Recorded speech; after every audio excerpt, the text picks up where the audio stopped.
Don't miss this part of it. Is you want to throw it out the furthest point first.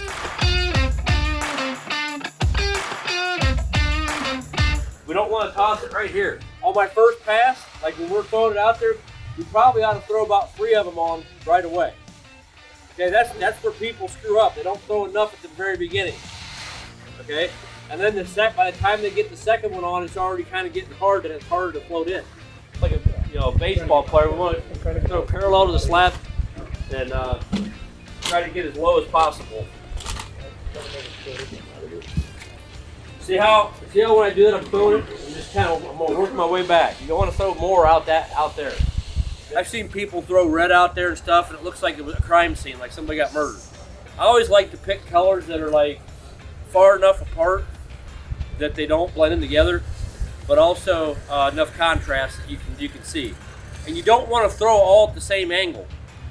You don't want to just go like this and make like straight lines with it. Okay? So I'm going to throw it at different angles. Usually on the first, so there's going to be spots that are a little bit gray. So I'm going to try to hit those first with this color, just to make sure I get those first. And then I'm going to follow it up by another light coat of sandy brown on the whole thing. And what that does is it kind of takes those hard lines of that highlight color out. So if you follow it up with the same color you started with, that kind of helps. And when I do that, I'm not throwing it right on top of the sandstone. You'll be able to tell the difference. I'm going to throw my sandy brown around it. That makes sense? And that helps blend them. Even if you're using colors that are like reds and different stuff like that really stick out, that helps blend the color a lot better. Usually on something like this, I wouldn't even, or somebody wouldn't even put their boots on to even help pour.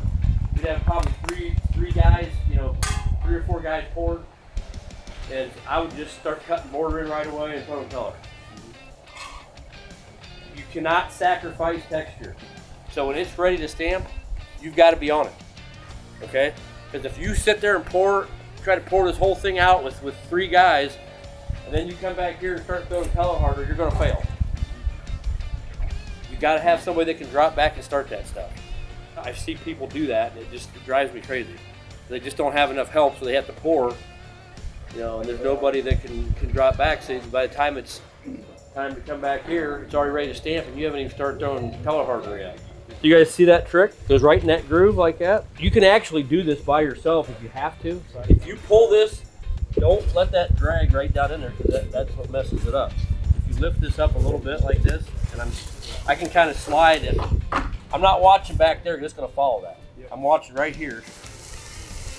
And if he's going, I can just kind of pull it like that.